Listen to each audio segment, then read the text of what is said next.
সমস্ত কিছু। তখনও ইউএন থেকে এই চিঠিতেই বলা হচ্ছে যে তখনও আসলে ইউএন থেকে উদ্বেগ জানানো হয়েছিল এই যে আবুল কালাম আজাদের অনুপস্থিতিতে বিচার করা হচ্ছে, এবং তখনও আন্তর্জাতিক সংস্থা থেকে এসেছিল এরকম কিছু। আপনি বলছেন লবিস্ট, এখনো যেগুলো হচ্ছে সেগুলো কি লবিস্টের থেকেই আসছে? মানে এখন না এখন যে না এখন তো কোনো লবিস্ট কোথাও যা কেউ ইনগেজ করেছে, ধরেন মীর কাসেম আলী, তারপর আবুল কালাম আজাদ, অন্যদের ইন্টারেস্টে যে লবিস্ট নিয়োগ করা হয়েছিল তারা কিন্তু এডমিট করেছে, এবং সেই সময় লবিস্টকে যে টাকা পে করা হয়েছিল সেই রিসিপ্টের কপি পর্যন্ত পার্লামেন্টের পররাষ্ট্র মন্ত্রণালয় থেকে উপস্থাপন করা হয়েছিল। তারা কিন্তু সেটা চ্যালেঞ্জ করেন। ভেরি রিসেন্টলি জামাতের একজন নেতা লন্ডনে থাকেন, তিনি কিন্তু লবিস্ট নিয়োগ প্রক্রিয়া সম্পর্কে লন্ডনের একটা টেলিভিশনে বলছেন যে আমরা দীর্ঘদিন যাবৎ লবিস্ট নিয়োগ করেছি, এবং সেই লবিস্ট যারা নিয়োগ হয়েছিলেন তার ভিতরে একজনকে কিন্তু সরকার পক্ষের বিশেষজ্ঞ হিসাবে এই শেখ হাসিনা সরকারকে সরিয়ে দেওয়ার পরে সেই ট্রাইব্যুনালই তাকে কিন্তু নিয়োগ দেওয়া হয়েছে। তিনি কিন্তু কোনদিন অস্বীকার করেন নাই যে আমি লবিস্ট হিসাবে নিয়োজিত হইনি। ফলে এই সময় লবিস্ট নিয়োগ করা হয়েছে এরকম কোন স্পেসিফিক শব্দ আমি কোন জায়গা থেকে পাইনি, বরং সেই সময় কে লবিস্ট ছিলেন যিনি ট্রাইব্যুনালে নিযুক্ত হলেন একটু স্পষ্ট হই। টবি কিডম্যান, যাকে স্পেশালি এনগেজ করা হয়েছে, তাকে তো লবিস্ট নিয়োগ করেছিল, এবং সেই নিয়োজিত লবিস্ট সেই সময় বাংলাদেশে যেতে পারে না, কারণ বার কাউন্সিল অ্যাক্টে বাইরের লয়ারকে তখন অ্যাপ্রুভ করা হয়নি, লতেই ছিল না। সেই ব্যক্তিকে ইংল্যান্ড থেকে নিয়ে বর্তমানে শেখ হাসিনার বিচার প্রক্রিয়ার প্রসিকিউশনে স্পেশাল অ্যাপয়েন্টমেন্ট দিয়ে বসানো হয়েছে। যিনি যুদ্ধ অপরাধীদের পক্ষে লবিস্ট হিসাবে নিয়োগ হয়েছিলেন সেই ব্যক্তিকে শেখ হাসিনা এবং তার সহকর্মীদের বিচার প্রক্রিয়ার প্রসিকিউশনে নিয়োগ দেওয়া হয়েছে। ফলে কি জাতীয় একটা দীর্ঘ প্রক্রিয়ায় মেটিকুলাসলি এটা করা হয়েছে সেটার একটা দৃশ্যমান অবস্থা এখান থেকে প্রতীয়মান। আপনি বলছিলেন যে তখন সেই যুদ্ধাপরাধের বিচার সময় যে এই সুযোগ সুবিধাগুলো আইনগতভাবে তাদেরকে সব রকম সুবিধা দেওয়া হয়েছে, এখন কি সেগুলো বন্ধ করে রাখা হয়েছিল? ধরুন শেখ হাসিনা বা তাদের বিরুদ্ধে মানবতা বিরোধী অপরাধের বিচার হচ্ছে। আপনাকে ছোট্ট একটা উদাহরণ দিয়ে যদি বলি, এই যুদ্ধ অপরাধ ট্রাইব্যুনাল কথাটাই আমরা বলি, যদিও নামটা হচ্ছে ইন্টারন্যাশনাল ক্রাইম ট্রাইব্যুনাল, কিন্তু আপনার দর্শক শ্রোতাদের বোঝার জন্য আমি সংক্ষেপে বললাম যুদ্ধ অপরাধ ট্রাইব্যুনাল। তো সেইখানে বিচারক হিসাবে যারা নিয়োজিত হবেন তাদের কোয়ালিফিকেশন থাকতে হবে হাইকোর্ট জজ অথবা হাইকোর্ট জজ হওয়ার উপযুক্ত হতে হবে। দেখেন, একটা ট্রাইব্যুনালের চেয়ারম্যান করা হয়েছে যাকে, তিনি হাইকোর্ট জজ থেকে রিটায়ার্ড করে গেছেন, তাহলে তিনি তো আর হাইকোর্ট জজ হওয়ার মতো কম্পিটেন্ট আর থাকলেন না। রিটায়ার্ড করা ব্যক্তিকে এনে সেখানে বসিয়ে দেওয়া হয়েছে, এবং সেই ব্যক্তিকে, যিনি একজন যুদ্ধ অপরাধী সালাউদ্দিন কাদের চৌধুরী লয়ার হিসাবে অ্যাপিলেট ডিভিশনে গিয়ে অ্যাপিয়ার করছিলেন হাইকোর্ট জজ হিসেবে রিটায়ার্ড করার পরে, দ্বিতীয় ট্রাইব্যুনালের যিনি চেয়ারম্যান তিনি ডিস্ট্রিক্ট জাজ থেকে রিটায়ার্ড করে একটা প্রাইভেট ইউনিভার্সিটিতে জয়েন করেছেন, মানে লিগ্যাল প্রফেশনের যে কন্টিনিউশনটা থাকে সেটা না থাকা সেই ব্যক্তিকে এনে সেখান থেকে এনে বসিয়ে অ্যাপয়েন্টমেন্ট দিয়েই তাকে ট্রাইব্যুনালের চেয়ারম্যান করা হয়েছে। এখন আইন হচ্ছে তিনি হাইকোর্টের জজ হবেন অথবা হাইকোর্টের জজ হওয়ার জন্য কম্পিটেন্ট হবেন। এখন হাইকোর্টের জজ বলতে আমাদের হাইকোর্টে কিন্তু প্রায় 100-র কাছাকাছি জজ আছে, তাদের কাউকে না দিয়ে এই যে যিনি ইউনিভার্সিটির টিচার হিসাবে ডিন হিসাবে জয়েন করছিলেন রিটায়ার্ড করার পরে, তাকে নিয়ে আসার পরে সেই ব্যক্তিকে, তখন কিন্তু তিনি এডিশনাল জজ, পূর্ণাঙ্গ জজ না, আর্টিকেল 95 অনুযায়ী, অর্থাৎ তিনি হাইকোর্টের জজ হওয়ার জন্য যে কনফার্মেশনের জন্য তার পারফরমেন্স শো করতে হবে, একটা জাজমেন্টও তিনি কোনদিন হাইকোর্টে দেননি। তার একটা ট্রাইব্যুনাল চেয়ারম্যান, আর একটা ট্রাইব্যুনাল চেয়ারম্যান করা হলো নজরুল ইসলাম চৌধুরীকে, যিনি বহু আগে হাইকোর্টের জজ হিসেবে রিটায়ার্ড করে গেছেন, অর্থাৎ তার বয়স 67 হয়ে যাওয়ার পরেও বাড়িতে যাওয়া লোককে ধরে এনে ট্রাইব্যুনালে বসা হয়েছে। এই প্রক্রিয়াটা কেন করা হয়েছিল? হাইকোর্টে কি বিচারক ছিল না? ছিল, তাদের আনা হয়নি যে মন মতো বিচারক বসানো হবে। আবার সেখানে প্রসিকিউশন টিমে করা হয়েছে যুদ্ধ অপরাধীদের পক্ষে যারা লয়ার ছিলেন তাদেরকে প্রসিকিউশন টিমে চিফ প্রসিকিউটর অন্যান্য বসানো হয়েছে। ফলে সেই সময়ের প্রেক্ষাপটটা, এই সময়ের প্রেক্ষাপটটা এই একটা পার্ট। আর দ্বিতীয়টা হচ্ছে 71-এর যুদ্ধ অপরাধের বিচারের জন্য যে ট্রাইব্যুনাল, সেই ট্রাইব্যুনালে যাদের এখন বিচার করার নামে আনা হয়েছে শেখ হাসিনা সহ অন্যান্যরা, এরা কি 71-এর যুদ্ধ অপরাধে কোনো অপরাধ করেছেন যুদ্ধকালীন সময়? মানবতা বিরোধী অপরাধে অভিযুক্ত করা হচ্ছে, বিচার হচ্ছে। মানবতা বিরোধী অপরাধটাকে লিঙ্ক করতে হবে, বিচ্ছিন্নভাবে দেখা যাবে না। বলা হয়েছে যুদ্ধকালীন সময়ে যারা মানবতা বিরোধী অপরাধ করেছিল। এখন ডেফিনেশনের ভিতরে সবকিছু কিন্তু এখানে থাকে না। যে কোনো ল, আমি বিগিনিং এ বললাম, ল প্রণয়নের সময় পার্লামেন্টে যখন ল উপস্থাপন করে কনসার্ন মিনিস্টার, তখন কিন্তু বড় একটা অধ্যায় সেখানে উপস্থাপন করা হয় যে এই লটা কেন তৈরি করা হচ্ছে, এবং সেটার ইন্টারপ্রিটেশন কিন্তু আমাদের এপিলেট ডিভিশন কাদের মোল্লার কেসে দিয়ে দিয়েছেন যে 71-এর যুদ্ধাপরাধীদের বিচার করার জন্য এই লটা করা হয়েছিল। সেই জায়গার থেকে যদি আপনি দেখেন তাহলে বিচ্ছিন্নভাবে শুধু মানবতা বিরোধী বললে এই জাতীয় অপরাধ যদি আপনি এটাকে অফেন্স ধরে নেন তাহলে পেনাল কোডে বিচার করার প্রক্রিয়া ছিল, সেদিকে কেন গেলেন না?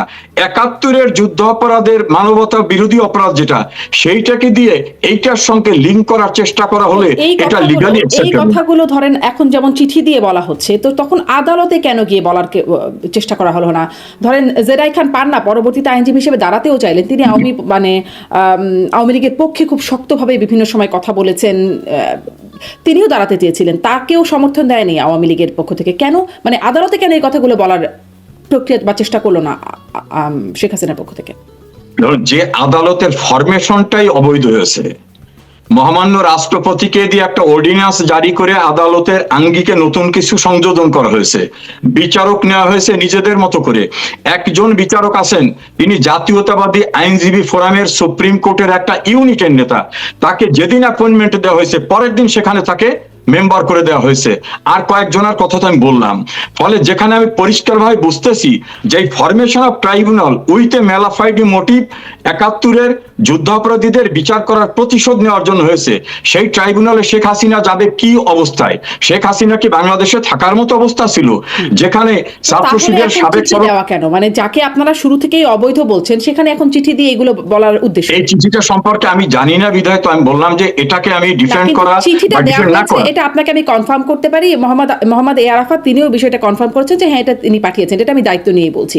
যেহেতু চিঠি পাঠানো হয়েছে এবং এটি যেহেতু নিশ্চিত হওয়া যাচ্ছে, মানে যেই আদালতকে আপনারা অবৈধ বলেন সেই আদালতে আবার চিঠি পাঠিয়ে নানান রকম মানে আদালতে নানান অভিযোগ তুলে ধরছেন, যেগুলো না আমরা এই চিঠিটা সম্পর্কে আমার ধারণা নেই, এই জন্য it will be difficult for me to make any comment in this regards. কিন্তু আমি এটা বলতে পারি, শেখ হাসিনা বাংলাদেশের ট্রাইব্যুনালে যে ট্রায়াল ফেস করার মতো মানুষ, তাকে যখন বাংলাদেশে ঢুকতে দেওয়া হবে না 11-এর সময়, তার সমস্ত ক্যারিয়ারকে নিষেধাজ্ঞা দেওয়া হয়েছিল, তিনি সমস্ত নিষেধাজ্ঞা উপেক্ষা করে কিন্তু বাংলাদেশে গেছিলেন, তিনি বিদেশে বসে থাকেননি, এবং তিনি বিদেশে বসে থাকা মানুষ না। তাকে 21 আগস্টের গ্রেনেড হামলার পরে তার আত্মীয় স্বজনরা 11-এর কোর্টে, আমি তখন তার লয়ার ছিলাম, তারা বলছিল যে তুমি এই ট্রায়াল ফেস করার দরকার নেই, তুমি এদের সঙ্গে সমঝোতা করে দেশের বাইরে চলে যাও। তিনি কিন্তু দেশের বাইরে চলে যেতে চাননি। ফলে ট্রাইব্যুনালে গেলে তুমি তো পথের মধ্যেই তো তাকে মবের দ্বারা তাকে মেরে ফেলা হবে। এবং যারা 2024-এর অগস্টের ঘটনার সঙ্গে জড়িত, তারা কিন্তু বহু টেলিভিশন ইন্টারভিউ দিয়ে বলছে যে আমাদের টার্গেট গণভবন বঙ্গভবন ছিল না, আমাদের টার্গেট ছিল শেখ হাসিনা, এবং শেখ হাসিনাকে মেরে ফেলার জন্য মেটিকুলাস ডিজাইনে তারা যে অ্যারেঞ্জমেন্টটা করছিল। আপনি কি মনে করেন শেখ হাসিনা গিয়ে সেই তাদের মবের হাতে পড়ে তার জীবনটা সেখানে বিসর্জন দেওয়া এটা ওয়াইজ হতো? এক হলো ট্রাইব্যুনালটা বিতর্কিত, অবৈধ, দ্বিতীয় হচ্ছে দেশে আইন শৃঙ্খলা বলতে কিছু ছিল না, একটা মবক্রেসি এস্টাবলিশ হয়েছে। এখন কি আসলে তিনি দেশে ফিরে গিয়ে বিচারের সম্মুখীন হতে চান? কারণ এই চিঠিতেই একটা জায়গায় বলা হচ্ছে যে শেখ হাসিনা আসলে মিনিংফুল পার্টিসিপেশন, মানে কি দাবি করছেন, এই চিঠির দাবিটা কি বা আবেদন কি, মিনিংফুল পার্টিসিপেশন যেন পরবর্তীতে করতে পারেন এবং তার পছন্দের আইনজীবী যেন নিয়োগ দেবার সুযোগ পান, সেই কথাও বলা হয়েছে, এবং আইনজীবী এবং আওয়ামী লীগের সাথে যারা সম্পৃক্ত তাদের নিরাপত্তা দেবার কথাও এই চিঠিতে বলা আছে। মানে এই নিরাপত্তাটা কি চান, তিনি ফিরতে চান বা মামলা মোকাবেলা করতে চান? ডেফিনেটলি তিনি ফিরতে চান, অবশ্যই তিনি ফিরতে চান। তবে এই জায়গাটা আপনি বিভিন্ন আলোচনায় আপনি লক্ষ্য করেছেন যে একসঙ্গে 83 জন আইনজীবীকে জেলখানায় পাঠিয়ে দেওয়া হয়, এবং যারা একটু আওয়ামী লীগের নাম আছে তাদের সবাইকে জেলের ভিতর পাঠিয়ে দেওয়া হয়। আওয়ামী লীগের নেতাদের, আমির হোসেন আমুর লয়ার হয়েছিলেন, স্বপন নামক একজন লয়ার, তাকে বিচারকের সামনে মারধর করে রক্তাক্ত করে কোর্টের ভিতর থেকে বাইরে ফেল করে দেওয়া হয়েছে। আনিসুল হক আইনমন্ত্রী ছিলেন, তাকে নারায়ণগঞ্জ কোর্টে নিয়ে পুলিশের বেষ্টনীর ভিতরে তাকে ফিজিক্যালি অ্যাসল্ট করা হচ্ছে, দীপুমণিকে অ্যাসল্ট করা হচ্ছে, বিচারপতি শামসুদ্দিন চৌধুরীকে মরণাপন্ন অবস্থা করেছিল। তা যেখানে কোর্টের এনভায়রনমেন্টটাই নাই, লয়ার এনগেজ করতে পারতেছি না, এবং যেখানে বিচারকদের ধমকি দিয়ে বলা হয় তুমি এখন বাড়ি চলে যাবে, না হলে তোমাকে ফিজিক্যালি অ্যাসল্ট করা হবে, চিফ জাস্টিস সহ সকল বিচারকরা চলে যায়। একদিনে 18 জন সাবঅর্ডিনেট কোর্টের সিনিয়র বিচারকদের জোর করে আইন বহির্ভূতভাবে তাদের রিটায়ারমেন্ট করে বাড়িতে পাঠিয়ে দেওয়া হয়। সুপ্রিম কোর্টের প্রায় 20 জন বিচারককে অপসারণ অথবা ডিজিএফআই ডেকে বলতেছে রিজাইন দেন, তা নাহলে আপনার পরিস্থিতি ভয়াবহ হবে। এই পরিস্থিতিতে কোন কোর্টের কাছে শেখ হাসিনা যাবেন? তিনি শেখ হাসিনা দেশে যেতে চান, তিনি ইনগেজ করতে চান তার লয়ারকে, কিন্তু ধরেন যদি সে সেক্ষেত্রে আপনি একমুষ্ট 5ই একটা থাকে। আগস্টের পরের অবস্থা বলছেন, তখন আসলে একটা মব কালচারের অবস্থা আমরা সারা মানে দেশে বিদেশি মিডিয়াতে আলোচিত হয়েছে, কিন্তু এখনকার পরিস্থিতির কথা বলছি যে সরকার পরিবর্তন হয়েছে বা আস্তে আস্তে পরিস্থিতি ঠান্ডাও হয়ে এসেছে, এখন কি আসলে দেশে ফেরার পরিকল্পনা করছেন কিনা, যে কারণে এই নিরাপত্তা চাওয়া, আইনজীবী সহ আওয়ামী লীগের সাথে সম্পৃক্ত যারা সবার নিরাপত্তা চাওয়া, এটা কি উদ্দেশ্য? Recent past example, M Aminuddin attorney general ছিলেন শেখ হাসিনার সরকার আমলে। তাকে অনেকেই মনে করে তিনি কোনো আওয়ামী লীগ করেন না, কিন্তু লয়ার হিসাবে সে ভালো, এবং বিএনপির আইনজীবী নেতারা ফেসবুকে স্ট্যাটাস দিয়ে বলছেন যে আমিন স্যার সর্বজন গ্রহণযোগ্য। তাকে ছোটখাটো মামলায় আসামি করা হয়েছে, যে মামলাগুলো ঠুনকো, কোর্টে নাকি মারামারি হয়েছে এই জাতীয়, সেই মামলায় তিনি আগাম জামিন চাইতে কোর্টে আবেদন করলেন। এই আবেদন করার পরে ভয়ঙ্কর পরিস্থিতি কোর্টে সৃষ্টি করলো। বিএনপি জামাতের লয়াররা বললেন যে তিনি কোর্ট অঙ্গনে আসলে তার পরিস্থিতি ভয়াবহ হবে, তাকে কোর্টে যেতে দিল না। তো সিচুয়েশনের চেঞ্জটা কোথায়? এটা আমি আজ থেকে 3 দিন আগের ঘটনা বললাম, এবং দেশের সর্বোচ্চ আদালতে কোন প্রোটেকশন পাবেন, তিনি কোর্টে যে সারেন্ডার করবেন, প্রয়োজনে বেল না দিয়ে তাকে জেলখানায় পাঠাবে, কিন্তু তিনি কোর্টে যেতে পারবেন না। এটা যেমন আপনি একটা ঘটনার কথা বললেন, আরো তো অনেক ঘটনা হচ্ছে যখন আওয়ামী লীগের নেতাকর্মীরা জন্য বিএনপির মানে আইনজীবীরা তারাও দাঁড়াচ্ছেন এবং অনেক ক্ষেত্রে জামিনও হচ্ছে, এরকম ঘটনাও তো ঘটছে একই সাথে। আপনি কি বলতে পারেন আওয়ামী লীগের উল্লেখযোগ্য আমি একটা উদাহরণ বলি, বাংলাদেশের খ্যাতিমান একজন চিকিৎসক, শিশু চিকিৎসক ডক্টর এম এ আজিজ, তাকে সিরাজগঞ্জের সমস্ত মামলায় বেল দিয়ে দিয়েছে, সবাই জানি উনি একটা প্রফেশনাল লোক। জেলখানা থেকে বের হওয়ার পরে তাকে রাস্তায় মারধর করে মেরে ফেলার উপক্রম, তখন পুলিশ এসে তাকে উদ্ধার করলো। পুলিশ বললো ওনার বিরুদ্ধে তো কোনো মামলা নাই, আমরা ওনাকে কিসের উপর আটকে রাখবো? বলে তা জানি না, ওনাকে জেলে পাঠাতে হবে। তখন তারা জোর করে আবার তাকে জেলে পাঠিয়েছে, জামিন হওয়ার পরে তিনি বের হতে পারতেছেন না। এই সিনারিও কিন্তু বাংলাদেশের।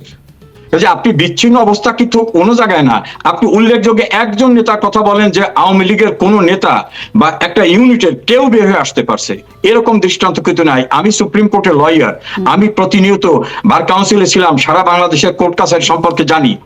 আমাদের সুনামগঞ্জে শহীদ মিনারে ফুল দিতে যাওয়া 27 জন আইনজীবীর বিরুদ্ধে মামলা করে 2 জনাকে স্পট থেকে ধরে নিয়ে গেছে লয়ারকে। কাজে লয়াররাও কোথাও নিরাপদ না, তো শেখ হাসিনা তো অনেক দূরের কথা। জি, এখন ধরেন পথটা নিশ্চয়ই কণ্টকাকীর্ণ। ধরেন আপনারা যখন ক্ষমতায় ছিলেন তখন বিএনপি এবং জামায়াতের জন্য আসলে পথটা কণ্টকাকীর্ণ ছিল, অনেক মামলায়, হয়রানিমূলক মামলায় প্রতিদিন মানে বিএনপি নেতারা বলেন যে আদালতে বিচারক উপস্থিত না থাকলেও তাদেরকে আসলে যেতে হতো, সবসময় আদালতে বারান্দায় তারা থাকতেনি, এই অবস্থায় তারাও ছিলেন। ফলে পথ যে খুব সুগম হবে তা তো না, কিন্তু এর মধ্যে দিয়ে আপনারা অ্যাপ্রোচ করবেন কিনা, আপনাদের মামলাগুলোর জন্য কাজ নিশ্চয়ই করছেন বা কিভাবে করছেন সেটাও একটু জানতে চাই। এই সাথে সাথে আপনারা মানে দেশে ফেরার প্রক্রিয়ার জায়গাটাও জানতে চাই, মামলাগুলো কি আগাতে যাচ্ছেন, এবং আওয়ামী লীগের উপর যে নিষেধাজ্ঞা, মানে রাজনীতির উপর যে নিষেধাজ্ঞা, সেটির জন্য ওঠানোর জন্য আপনারা আদালতে কোনো দাবি করবেন কিনা, আবেদন করবেন কিনা? দেখুন, এক একটা করে আসি। প্রথম হচ্ছে, সেই সময় বিএনপির কোন নেতারা কোর্টে যেতে পারেন নাই এমন কোন দৃষ্টান্ত কোথাও নাই। মির্জা ফখরুল ইসলাম আলমগীর থেকে শুরু করে বিএনপির নেতা সমবিহারে 150-200 কর্মী নিয়ে আদালতে গেছেন, আদালত থেকে বেরিয়ে আসছেন, নিম্ন আদালতে বেল না পালে হাইকোর্টে পেয়েছেন, সুপ্রিম কোর্টে পেয়েছেন। এমনকি আমিও বিএনপির অনেক নেতাদের তখন লয়ার হিসেবে ইনগেজ ছিলাম, মামলা করেছি। কোন আদালতে তারা যেতে পারবেন না, আবেদন করতে পারবেন না। এই জাতীয় ঘটনা কিন্তু বাংলাদেশের ইতিহাসে এই মবক্রেসি ইউনুস জামানা এবং তার পরবর্তীতে এখন যেটা হচ্ছে, এর বাইরে কিন্তু কোথাও হয়নি। ফলে আমরা অ্যাটমসফিয়ারটা চাচ্ছি। সেই সময়ের পরিস্থিতিতে অনেক মিথ্যা মামলা হয়েছে, সেটা অস্বীকার করার কিছু নাই। নানাভাবে মিথ্যা মামলা অনেকে করতে পারে, অনেক ঘটনার সঙ্গে রং ইনফরমেশন আসে। যেমন একটা মামলার কথা বলি, মৎস্য ভবনের সামনে একটা মামলা হয়েছিল, সুপ্রিম কোর্টের বারের প্রেসিডেন্ট খন্দকার মাহবুব হোসেন সহ অন্যান্যরা আসামি হয়েছিলেন। সেই মামলার আমি তাদের পক্ষে স্ট্যান্ড নিয়েছিলাম। সেই মামলার তদন্ত করে পুলিশ বলেছে এই ঘটনায় তারা জড়িত ছিল না, যারা মামলা করেছে এটা সঠিক না। এখন কি সেই সিনারিও?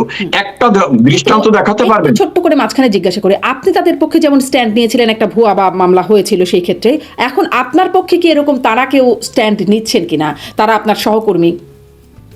আমাদের সহকর্মী বলে এম আমিনউদ্দিন, যার দ্বারা অনেকে উপকৃত হয়েছেন। বিএনপির নেতারা ফেসবুকে লিখতেছেন যে আমিনউদ্দিন আওয়ামী লীগের অ্যাটর্নি জেনারেল হওয়া সত্ত্বেও তিনি আমাদের এইভাবে উপকার করছেন, কিন্তু তিনি কোর্টে আসলে ফেসিস্ট আসা হবে, তাকে আমরা কোর্টে ঢুকতে দেবো না। আমার অবস্থা তো আর কি হতে পারে? সিনারিওটা এরকম। আমরা আশা করি একটা রাজনৈতিক সরকার ক্ষমতায় আসছে, আমরা আশা করি যে তারা অন্তত বিচার প্রক্রিয়াটাকে নিয়ন্ত্রণ করবেন না, বিচার প্রক্রিয়াটাকে ইন্ডিপেন্ডেন্টলি চলার সুযোগ করে দেন। আমরা যাব, আমরা সেখানে আমাদের অবস্থানটা তুলে ধরবো আদালতের কাছে। আমার বিশ্বাস যে ন্যায়সঙ্গত বিচার ব্যবস্থা যদি থাকে, আমরা সবাই যারা টুকটাক বাইরে আছি সবাই ফিরে গিয়ে আমরা কন্টেস্ট করতে চাই। এজন্য আমাদের নেত্রী বঙ্গবন্ধু কন্যা শেখ হাসিনা তিনিও দেশে ফিরে যাওয়ার জন্য উদ্গ্রীব, কিন্তু দেশে যাওয়ার আগে, কোর্টে যাওয়ার আগে প্রতিমধ্যে তাকে মেরে ফেলবে না, প্রতিমধ্যে তিনি মবের দ্বারা ভয়ঙ্কর পরিস্থিতির মুখোমুখি হবেন না, এই গ্যারান্টিটা কে দেবে? সেই গ্যারান্টিটা আমরা নির্বাচিত সরকারের কাছে আশা করি। জি, মানে বিচার প্রক্রিয়া নিয়ন্ত্রণ করবেন না এই আশ্বাসটা আপনারা চান এই সরকারের কাছে, মানে একদম নিয়ন্ত্রণ করার, আপনাদের সময়ও তো বিচার প্রক্রিয়া নিয়ন্ত্রিতই ছিল, এখন সেরকম একটা পরিস্থিতি চান নাকি তার চেয়েও ভালো কিছু আপনারা এই সরকারের কাছে আশা করছেন? পারবেন, আপনি বাংলাদেশের অনেক কিছুর সঙ্গে ওয়াকিবহাল। আমি একটা উদাহরণ দিই। 2 বছরের জন্য বিচারক নিয়োগ করা হয় সুপ্রিম কোর্টে।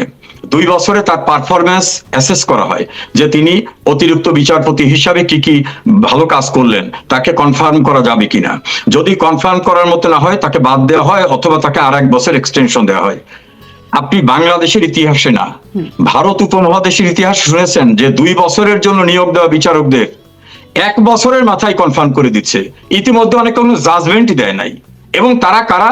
যেহেতু তারা কনফার্ম হয়েছে, আমি একজন আইন অঙ্গনের মানুষ, কনফার্ম বিচারকের প্রতি আমি সম্মান রেখে বলছি, তাদের নিয়োগটাও ছিল সম্পূর্ণরূপে পলিটিক্যাল নিয়োগ। কিন্তু 2টা বছর পর্যন্ত তারা তার যোগ্যতার প্রমাণ দেওয়ার আগেই তাদের কনফার্ম করে ফেলা হচ্ছে। সেই ব্যক্তিদের বসিয়ে রেখে সিনিয়র বিচারকদেরকে অপেক্ষাকৃত কম গুরুত্বপূর্ণ দায়িত্ব দেওয়া হচ্ছে এবং অধিকাংশ বিচারকদেরকে জোর করে তাড়িয়ে দেওয়া হচ্ছে, রিজাইন দিতে বাধ্য করা হচ্ছে। এই সিনারিওটা তো আমাদের সময় ছিল না।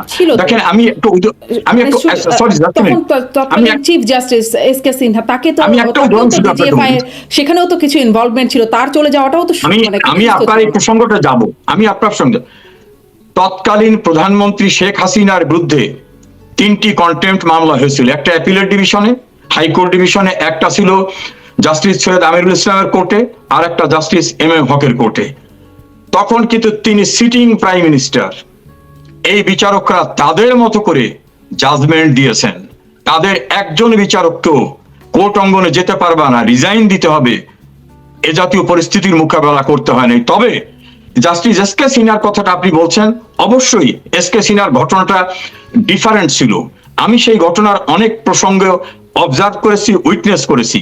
যখন এস কে সিনহার কলিগরা, তার সহকর্মীরাই বললেন যে এই বিচারকের সঙ্গে আমরা কোনোভাবে কোর্টে বসবো না, কারণ তারা কিছু নৈতিকতা, অন্যান্য ডকুমেন্ট পেয়েছেন, তার উল্লেখ করে তারা বললেন উনি যদি থাকেন ওনার সাথে আমরা কোর্টে বসবো না। এবং সেই পুরনো ডকুমেন্ট ছিল, সেই ডকুমেন্টগুলো ঠিক সেই সময় অ্যারাইজ করে নাই। আমি কথাটা বলছি যে আমার কথাটা কিন্তু ওই জায়গায় না, বলছি যে তার কলিগরা তার সঙ্গে বসতে চায় নাই, কিন্তু বিচারপতি ওবায়দুল হাসান শাহিন, চিফ জাস্টিস, তার কি কোনো কলিগ বলছিল যে আপনার সঙ্গে আমরা বসবো না, আপনি রিজাইন দেন? আইন উপদেষ্টা আসিফ নজরুলের প্ররোচনায় কোর্ট অঙ্গনে গিয়ে মব বাহিনী বলছে আপনার ফ্যামিলি রক্ষা করবে না, কোর্ট পুড়িয়ে দেবো, সুপ্রিম কোর্ট পুড়িয়ে দেবো, আপনার বাড়িঘর পুড়িয়ে দেবো, প্রয়োজন ফিজিক্যালি অ্যাসল্ট করবো। এই পরিস্থিতি কি হয়েছিল কখনো আমাদের সময়? না, এই পরিস্থিতি হয়নি। টুকটাক যেটা ঘটেছে, আমি অস্বীকার করবো না, আমি ব্লাইন্ড না, সেটাও অনাকাঙ্ক্ষিত ছিল, সেটা হওয়া ঠিক হয়নি। জি, তাহলে আসলে এই জায়গাটায় আসি যে আপনারা তাহলে এখন আইনি সহায়তা খুব একটা পাচ্ছেন না দেশের আইন আদালতের কাছে, এখন খুব একটা আইনি সহায়তা পাচ্ছেন না সরকার পরিবর্তনের পরেও, মানে কোনো পরিবর্তন হয়নি? বরিশাল বার অ্যাসোসিয়েশনের একাধিকবারের নির্বাচিত প্রেসিডেন্ট এবং সেক্রেটারি তালুকদার মোহাম্মদ ইউনুস, তিনি একটা মামলায় কোর্টে গিয়ে বলছেন আমাকে জামিন দেন। সেই মামলার অন্যান্য আসামিরা আগেই জামিনে আছে। মামলা কি 2014 সালের ঘটনা, মামলা হয়েছে 2025 এসে 2014 সালের ঘটনা। কি রাস্তায় মারামারি হয়েছে, মারামারি, মার্ডার না। সেই মামলায় ম্যাজিস্ট্রেট দেখলেন যে আমাদের তো প্রিন্সিপাল আছে যে যদি কোনো সেম ফুটিং এর আসামি বেলে থাকে তাহলে অন্য আসামি entitle to be enlarged on bail, তাকে বেল দিলেন। পরের দিন সেই বিচারককে কি করা হয়েছে আপনি মিডিয়ায় দেখেছেন। কাজে এখন কোন বিচারক আমাদের নামগন্ধ আছে এমন কাউকে বেল দেওয়ারও দুঃসাহস রাখে না, কারণ বেল দিলে পরের দিন তিনিই থাকতে পারবে না। চট্টগ্রাম ম্যাজিস্ট্রেসিতে একটা কমপ্লেন যাওয়ার পরে ম্যাজিস্ট্রেট বললো যে এটা ইনকোয়ারি করতে দিই, না আপনাকে ডাইরেক্ট এফআইআর করতে দিতে হবে। এরকম ভাবে ছিল তো কোর্ট টুকটাক এখন কিছু ইতিহাস। ডিকটেশনে তারেক চলছে। রহমানকে খালাস দেয়া সেই বিচারক তাকে দেশ ছাড়তে হয়েছে, পরবর্তীতে তিনিও সেই বিষয়ে বিস্তারিত বলেছেন। মানে কিছু ঘটনা তো আপনাদের সময়ও ছিল, মানে আওয়ামী লীগ। আমি কিন্তু আপনাকে বলছি যে কিছুই ঘটেনি, এটা কিন্তু আমি বলিনি।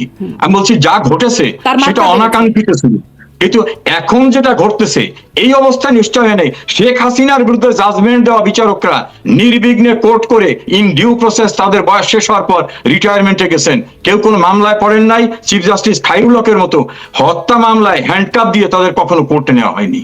এই দৃষ্টান্ত কিন্তু শেখ হাসিনার সময় হয়েছে। বিচ্ছিন্ন আপনি যেটা বললেন তারেক রহমানের বিচার, বেসকে সিনার, যদিও প্রত্যেকটারই বিভিন্ন রকম দিক আছে, আলোচনার অবকাশ রাখে, কিন্তু আমি বলছি যে যেটা হয়েছে সেটা হয়তো অনাকাঙ্ক্ষিত ছিল, কিন্তু এখন যা হয়েছে 18 জন বিচারককে সরকারি কর্মচারী বাধ্যতামূলক অবসর আইনে তাদেরকে লেখা আছে সেকশন 5-এ যে এরা সরকারি কর্মচারী বাধ্যতামূলক অবসরের ক্ষেত্রে এরা পড়বে না বিচারক, তাদেরকে বাড়ি পাঠিয়ে দেওয়া হয়েছে। তারা রিড করতে গেলে বলা হয়েছে কোর্টের বারান্দা আসলে বাড়ি ফিরে যেতে পারবে না। এভাবে সুপ্রিম কোর্টের চিফ জাস্টিস থেকে শুরু করে সাবঅর্ডিনেট কোর্ট, হাইকোর্ট ডিভিশনের বিচারকদের মোটামুটি মবের উপরে, দেখেন কোর্টের ভিতরে ডিম ছুড়ে মারছে একজন বিচারক আশরাফুল কামালের মুখের উপরে। সুপ্রিম কোর্টের বিচারক চিফ জাস্টিস নির্বাক তিনি বললেন কামাল সাহেব আপনি ছুটিতে যান। তো প্রোটেকশন যিনি দেবেন রিফাত সাহেব তিনি তাকে বলেন আপনি ছুটিতে চলে যান। এই অবস্থাটা তো শেখ হাসিনার সময় কিন্তু হয়। এখন কি আমার প্রশ্নটা এখানে, এখন কি পরিস্থিতির পরিবর্তন একদমই হয় নাই? মানে যা ছিল 5ই আগস্টের পর এখনো ঠিক তাই, নাকি একটু ভালো হয়েছে? আমরা মনে করেছিলাম না, আমরা মনে করেছিলাম পরিবর্তন হবে, কারণ যেভাবে নির্বাচন হোক, যদিও এই নির্বাচনে জামাত বলে ভোট কারচুপি হয়েছে, বিএনপির নেতারা বলে ভোট কারচুপি হয়েছে, দুই পক্ষই বলে ইঞ্জিনিয়ারিং হয়েছে, তারপরেও আমরা মনে করি এটা পলিটিক্যাল গভর্নমেন্ট আসছে, পরিস্থিতি স্বাভাবিক হবে, অন্তত পলিটিক্যালি কম্পিটিশন হোক, পলিটিক্যালি কন্টেস্ট হোক। সেই জায়গায় দেখলাম দেশের অ্যাটর্নি জেনারেলকে কোর্টে যেতে দেওয়া হবে না। এ কথা যদি তারা প্রকাশ্যে বলেন এবং সেখানে ল এনফোর্সিং এজেন্সি কোনো ব্যবস্থা না নেয়, সরকার কোনো ব্যবস্থা না নেয়, চিফ জাস্টিস কোনো ব্যবস্থা না নেয়, তাহলে তো আমি কোর্টে ঢোকার আগেই মবের শিকার হয়ে অ্যাটর্নি জেনারেল যদি কোর্টে রিয়েলি যাওয়ার চেষ্টা করতেন তাহলে মবের শিকার হয়ে তিনি মারা যেতেন না, এই গ্যারান্টি কে দেবে? কাজে আমরা যদি এক্সপেকটেশনটা আমরা এখন সেটা দেখছি না, কিন্তু আমরা আরো প্রত্যাশা করি।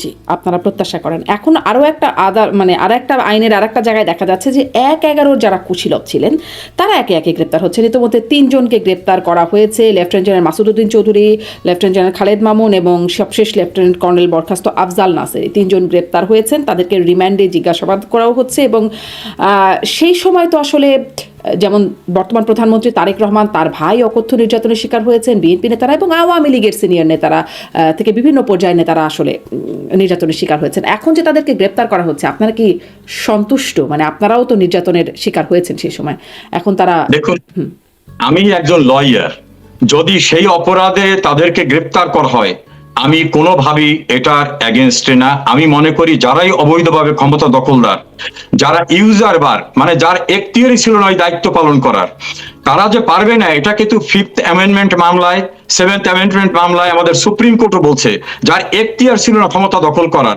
ক্ষমতা এক্সারসাইজ করার।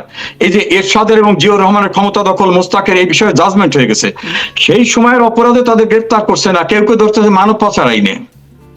আপনি কি জানেন 111 সংক্রান্ত মামলা কিন্তু হয়নি এখন, বাইরে আলোচনা, পত্রিকায়, মিডিয়ায়, ফেসবুকে, কিন্তু সেই 111 ঘটনায় তো যারা কুশীলব ছিল তাদের তো অ্যারেস্ট করা উচিত। সেই সময় 111-কে যারা উস্কে দিয়ে গণতান্ত্রিক প্রক্রিয়ার বাইরের পরিবেশ সৃষ্টি করেছিলেন, সেই সময় যে রাষ্ট্রপতি তিনি আইন ভঙ্গ করে নিজেই কেয়ারটেকারে চিফ হয়ে গেছিলেন প্রফেসর ইয়াজউদ্দিন আহমেদ, খেয়াল আছে আপনার নিশ্চয়ই।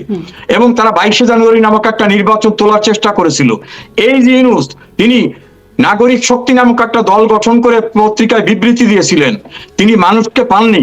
অর্থাৎ অগণতান্ত্রিক প্রক্রিয়াটাকে সেই সময় যারা বিভিন্নভাবে প্রত্যক্ষ পরোক্ষভাবে করেছিল, যার খেসারত শেখ হাসিনা, খালেদা জিয়া, তারেক রহমান সহ আমাদের অনেককে দিতে হয়েছে, তাদের সবাইকে বিচারের আওতায় আনা উচিত, পিক অ্যান্ড চুজ না। আমি মনে করি এটা আনলে ভবিষ্যতে কেউ অবৈধ ক্ষমতা দখল করা। আওয়ামী লীগের সময় আনা হলো না, তারপর পরই তো আওয়ামী লীগ ক্ষমতায় আসলো, তখন কেন একদম বেমালুম সব এগুলো ভুলে যাওয়া হলো? কেউ মামলা কেন করলো না? না, মামলা কেন করেনি এই বিষয় তো আমি বলতে পারবো না কেন করেনি, তবে তখনও কিন্তু পার্লামেন্টে এই অন-11-এর কুশীলবদের নিয়ে অনেক বক্তব্য উঠেছিল, বিভিন্ন অত্যাচারিত ব্যক্তিরা কথা বলেছিলেন, মহিউদ্দিন খান আলমগীর, শেখ সেলিম, অনেকেই কথা বলেছিলেন। এখন কেন মামলা হয়নি সেই সময়ের ব্যক্তিদের বিরুদ্ধে, দ্যাট ইজ ডিফারেন্ট পার্ট। এইটার জবাবটা আমি দিতে পারবো না, তবে একজন নাগরিক হিসাবে, একজন লয়ার আপনিও হিসাবে আওয়ামী আমি লীগের মনে আইন করি বিষয়ক সম্পাদক ছিলেন, মানে আওয়ামী লীগ তখন ক্ষমতায় চলে আসলো এবং তখন আওয়ামী লীগের নেতারা, বিএনপি নেতারা, মানে রাজনীতিবিদ যে এক কথায় নির্যাতিত যারা হলেন এবং ব্যবসায়ীরা নির্যাতিত হলেন, তো তাদের বিরুদ্ধে আপনি এখন বলছেন যে কুশীলবদের বিরুদ্ধে মামলা হওয়া উচিত এবং সেই অপরাধেই মামলা হওয়া উচিত, মানব পাচার বা ওই 24-এর হত্যা মামলায় না, সেই অপরাধেই। তো সেই অপরাধ তো তখনও ছিল, বরং তখন একদম গরম গরম অপরাধ ছিল, তখন কেন করা হলো না? আপনার কাছে তার ব্যাখ্যা আছে কিনা? দেখুন, তখনকার ব্যক্তির আমার কাছে কোনো ব্যাখ্যা নাই। আমি সবসময়, আমি বাংলাদেশের যত টেলিভিশনে গিয়েছি, অনেক আর্কাইভ খুঁজলে দেখা যাবে আমি তীব্রভাবে কথা বলছি। তখন আমি মাননীয় প্রধানমন্ত্রী শেখ হাসিনা, ওবায়দুল কাদের সহ অনেকের লয়ার ছিলাম, এমনকি বিএনপির কারারুদ্ধ অনেকের লয়ার ছিলাম। আমি সে সময় এই অবৈধ প্রক্রিয়ার কথা বলেছি, কিন্তু আমি শিওর না, আমার শোনা কথা যে সেই অন-11-এর কুশীলবদের অনেকেই বিভিন্ন জায়গায় তখন বিরাজমান ছিল। যেমন মঈন আহমেদ সেনা প্রধান পদে বহাল ছিলেন, তারপর দেখবেন ওই ইকবাল করিম ভুইয়া সহ অনেকেই অনেক জায়গায় ছিলেন। তাদেরকে একসঙ্গে সবকিছু ধরতে যাওয়ার মতো পরিস্থিতি ছিল কি ছিল না আমি জানি না, তবে আমি মনে করি তখনই ও ধরা উচিত ছিল, আমি মনে করি।